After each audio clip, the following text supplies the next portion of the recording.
안녕하세요. 곽 작가입니다. 지난 시간에는 밀토스의 참주 히스티아요스가 페르시아 궁정에서 사실상 인질로 잡히니까 자기 신복인 아리스타고라스를 지켜서 반란을 계획하는 그런 이야기를 했었죠. 그래서 아리스타고라스는 뭐 이오니아 혼자 힘으로는 페르시아 도저히 이길 수 없으니까 그리스로 찾아가서 먼저 스파르타에 가서 같이 좀 하자. 아테네 스파르타가 거절하니까 아테네 가서 그 페르시아의 본부를 어떻게 해보자 이러면서 사람들을 설득해서 함대를 구성해서 이제 사라디스를 침공했다가 또그 반격을 당하고 돌아온 이야기까지 했습니다. 그러니까 이제 그때가 BC 498년경입니다. 그런데 아테네는 아리스타고라스의 꼬임에 빠져서 그 사리디스를 침공했다가 뭐 거의 실패를 했죠. 실패한 다음에 이 일에 대해서 사실상 손을 뗐어요.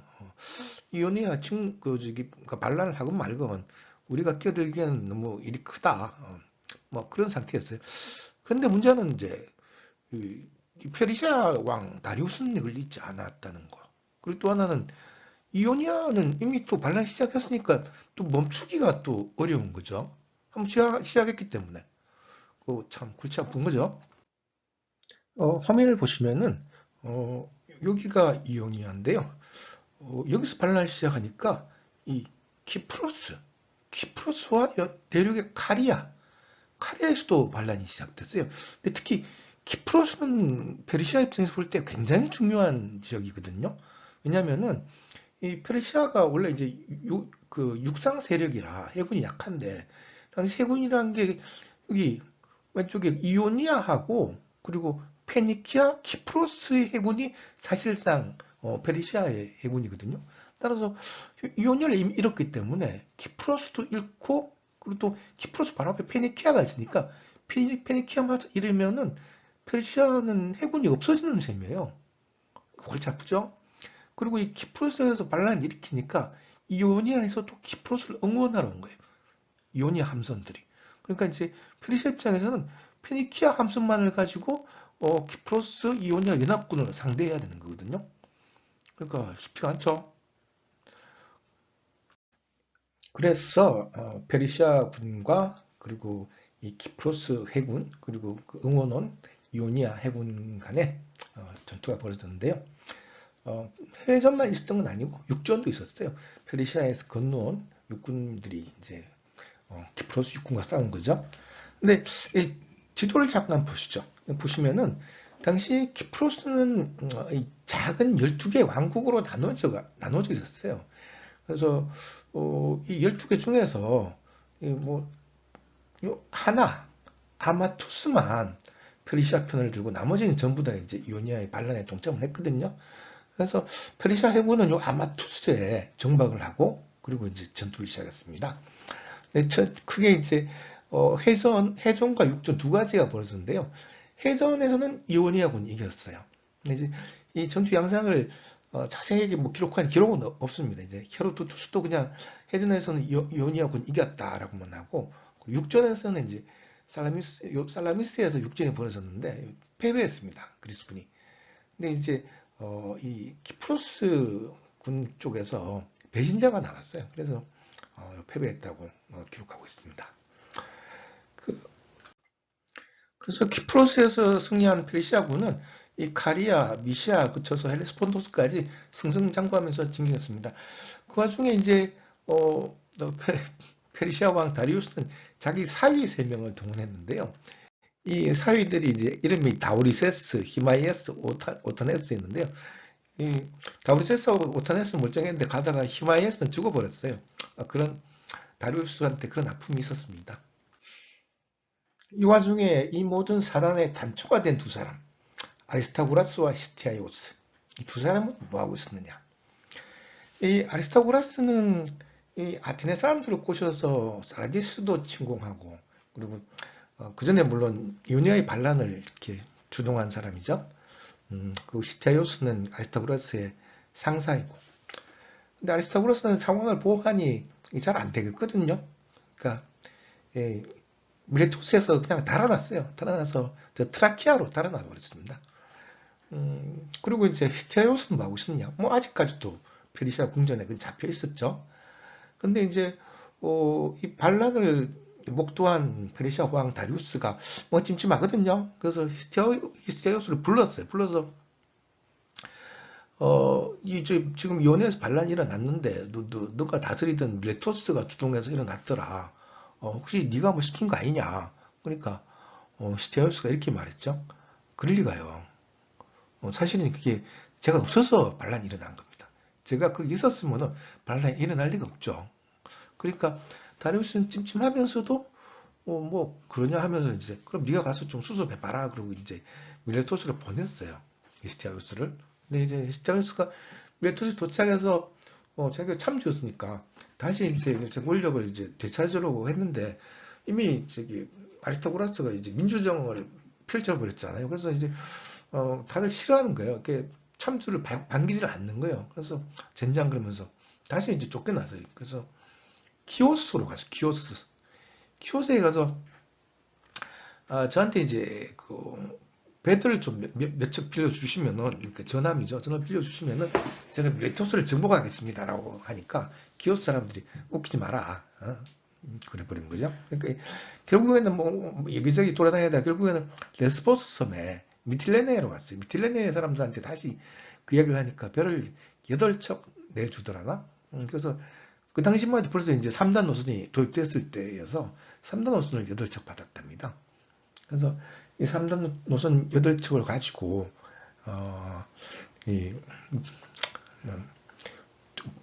밀레토스를 공격하러 갔느냐 하면은 안 갔거든요. 왜냐? 뭐 그걸로는 상대가 안 되니까. 대신에 이 어디로 갔느냐? 대신에 어, 헬레스폰토스로 갔어요. 히스테리오스는 헬레스폰토스 입구를 지키면서 그 이 해협을 들락날락하는 배들을 잡아가지고 이 삥을 뜯기 시작한 거죠. 뭐 사실상 해적이죠. 하지만 본인은 물론 이제 해석이 아니라고 했지만 사실상 해석이 됐습니다. 그리고 BC 494년 이 거대한 페르시아 해군이 오로지 밀레토스만을 목표로 이렇게 다가가기 시작했어요. 그래서 드디어 이오니아의 가장 큰 도시 밀레토스와 페르시아 해군의 대결이 벌어지는 거죠. 그래서 마침내 그 전 이오니아 해군과 그 페르시아 해군 간에 대전이 벌어지는데요. 그 대전이 일어났던 위치가 바로 여기입니다. 이 밀레토스 앞바다에 라데라는 조그만 섬이 있는데 그 근처에서 이 전투가 벌어졌어요. 근데 재밌는 건 사실 지금은 그 섬이 없어요. 이 시간이 이제 한 2500년 지났잖아요. 그동안 이 일대 바다가 퇴적이 돼서 지금은 여기가 바다가 아닙니다. 육지에 육지. 그리고 섬도 지금 그 육지에 속해 있어요. 당시 하여튼 당시에는 바다였기 때문에 그 보시면은 여기 각 이오니아 도시를 보낸 배들 숫자가 나오죠. 여기 밀레토스 80척, 프리에네 12척 등등 해서 총 353척이나 왔어요. 근데 반면 페르시아군은 장마치 600척, 한 2배 되죠. 하지만 이게 그래도 이오니아 홈그라운드니까 꼭 이제 페르시아 쪽이 유리하다고만은 볼 수 없었던 거죠. 당시 페르시아의 사령관은 다티스라는 사람이고 그 이오니아군의 사령관은 디오니시오스라는 사람이었는데요.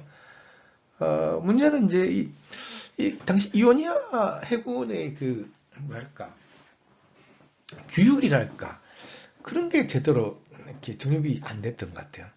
그러니까 디오니시오스가 그 해전 전날 밤에 이렇게 돌아보니까 이오니아 해군들이 빈둥빈둥하면서 뭐 술 먹는 애들도 있고 뭐 이렇게 좀 분위기가 좋지 않더란 말이에요.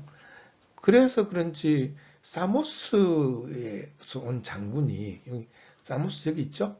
사모스도 굉장히 큰 섬인데 여기서 온 장군이 60척이나 되는 배를 뜯고 왔는데 분위기를 보니까 심상치가 않거든요. 그래서 페르시아 측에 전가를 보냈어요. 우리는 배신하겠다. 그래서 그 다음날 벌어진 전투에서 실제로 배신을 하고 말아요. 그래서 페르시아 측이 이 전투를 승리합니다. 그래서 뭐 이오니아는 이걸로 뭐 끝난 거죠. 이오니아 해군은 이걸로 끝난 거죠. 그리고 디오니시오스는 베메척을 데리고 달아나고, 그리고 페르시아 해군은 여기서 곧바로 또 밀레토스를 함락시키기 위해서 달려갑니다. 해군을 잃어버린 밀레토스는 좀 버텼지만은 뭐 결국 함락됩니다. 그래서 이제 여자와 애들은 노예로 팔리고 남자들은 뭐 죽이고 뭐 그런 일이 있었죠. 예. 그래서 그 사상 최강의 이오니아 최강의 도시 밀토스는 이걸로 끝나는 거죠. 밀토스는 아직도 그 흔적이 좀 많이 남아 있습니다. 근데 그 저기 시간 되고 돈 되는 분들은 한번 그 유적을 한번 보러 가는 것도 좋아요. 어, 이게 이제 당시 밀토스 아고라 풍경인데요. 아고라가 남아있는 유적인데요. 이것만 해도 볼만하죠. 이거 외에도 볼만한 게 많습니다. 그런데 이 라데 전투에서 주목할 만한 게 더 하나 있는데요. 6세기 때까지만 해도 그리스에서 3단 노선이 많지가 않았어요. 거의 이제 6세기 말에 3단 노선이 다시 나타나는데요. 대부분 아직 50 노선이었어요. 근데 이제 라데 전투가 BC 494년이죠. 이때쯤이면 3단 노선이 조금씩 등장하기 시작합니다. 나중에 이 3단 노선으로 확 다 바뀌는데요. 왜냐하면 50 노선부터 훨씬 빠르거든요. 그러니까 좀 더 보시죠. 50노선은 양쪽에 25명씩 앉아서 쉽게 말해서 50개의 노를 젓는 거죠. 하지만 3단 노선은 이 3층으로 되어 있어요. 노가. 그러니까 최소 50노선보다 속도가 적어도 3배는 아니어도 2배는 빨랐을 것 같아요. 그리고 이제 사람도 많이 타야 되고 50노선이 이제 노 젓는 사람이 50명 있으면 되지만 여기는 한 180명 정도 있었거든요. 그러니까 좀 더 크기도 크고 빠르기도 아주 빨랐던 거죠. 그래서 밀레토스를 정복한 페르시아군은 이 아래에서부터 차근차근 올라오기 시작했어요. 밑에 이제 여기 이쯤 있거든요. 그 밀레토스가. 그러니까 밑에서 쭉 올라온 거죠. 키오스트, 레스포스, 테네도스 이런 순서로 쭉 올라오고, 그리고 바다에서도 올라오고 육지에서도 올라오고 이렇게 거의 저인 방식으로 그 사람들 잡아갔다는 설이 있습니다. 그쪽 올라오니까 그 보고를 받은 이제 저기 케르소네스의 지배자, 여기 동상에서 있죠. 이 사람이 바로 밀티아데스입니다. 제가 이제 마르톤에 가서 직접 찍은 사진인데요. 지금 마르톤 병원에 가면은 밀티아데스 동상이 있습니다. 밀티아데스가 보니까 가만히 있다가 자기도 당할 것 같거든요. 그러니까 자기도 몇 척의 3단 노선에 재산을 다 싣고 부하들도 싣고 아테네로 망명을 떠나기로 결심합니다. 그래서 이 밀티아데스가 이때 이제 아테네로 가지 않았다면 또 역사가 바뀌었겠죠. 그렇습니다. 그리고 아까 저기 달아났던 사람이 또 있죠. 그 아리스타고라스는 이 트라키아에서 뭐 조금만 싸움에 말려들었다가 죽었어요. 그리고 히스티아유스는 계속 이 근처에서 뭐 해적질하고 있었고, 그리고 디오니시오스 그게 라데 전투에서 그 이오니아군의 사령관을 했던 사람, 그 사람도 잘 도망가서 페니키아 근처에서 페니키아 사람들 배들을 약탈하는 또 해적이 됐어요.